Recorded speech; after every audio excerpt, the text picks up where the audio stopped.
Welcome back to the Next Human Lab podcast. I'm Simon. There's a pattern that many people experience but don't always understand. You decide to change something. You start strong. You follow through. You feel different. For a while, everything seems to be working. And then, slowly, something shifts. You miss one day, then another, and before you realize it, you're back to where you were before. Not completely, but enough to feel frustrated. And the thought comes up, why does this keep happening? And Luna is here with me.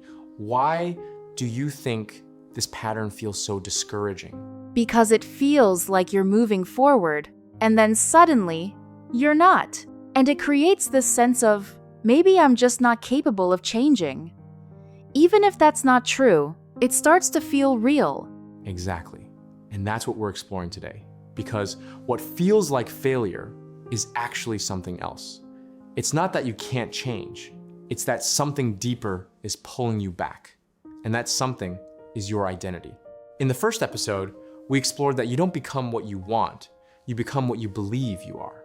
In the second episode, we saw how your inner voice reinforces that identity every day. And today we're looking at what happens when you try to change, but your identity hasn't caught up yet. So even if your actions change, your identity might still stay the same? Exactly. And when that happens, there's tension. And eventually that tension pulls you back. Let's start here. When you try to change your behavior, you create a gap.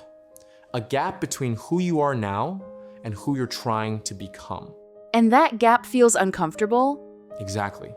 Because your current identity says, this is who I am. But your new actions say, I want to be different. And your brain doesn't like that inconsistency. Here's what happens next. When that gap becomes uncomfortable, your brain looks for stability. And stability comes from what's familiar. Even if what's familiar is not what you want? Exactly.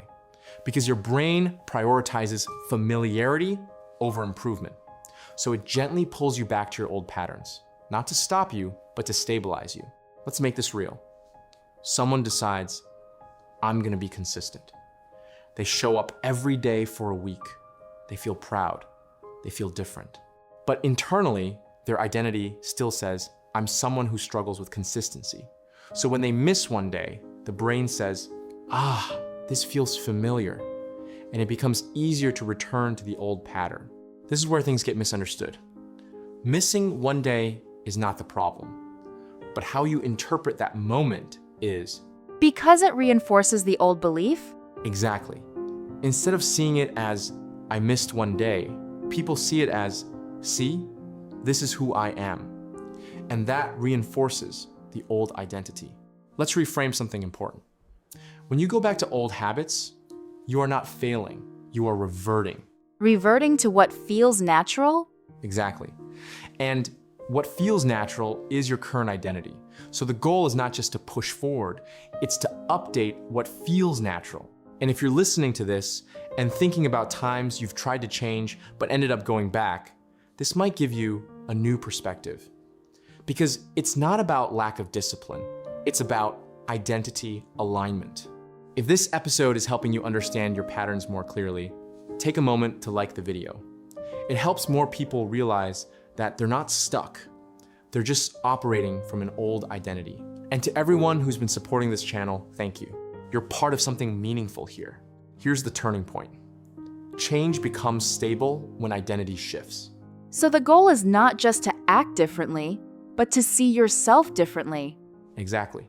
Because once identity changes, behavior becomes natural. Not forced, not temporary, but consistent. There's also something deeper here.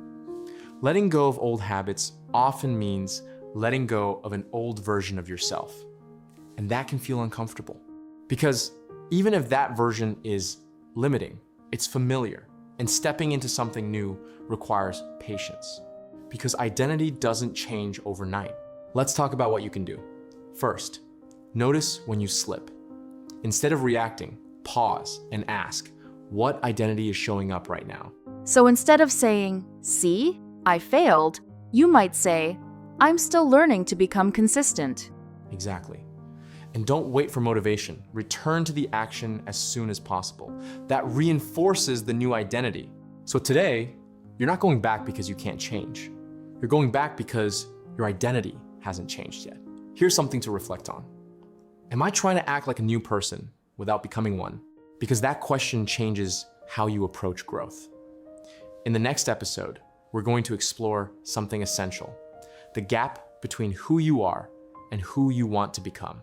I think what stayed with me is realizing that going back doesn't mean you're stuck.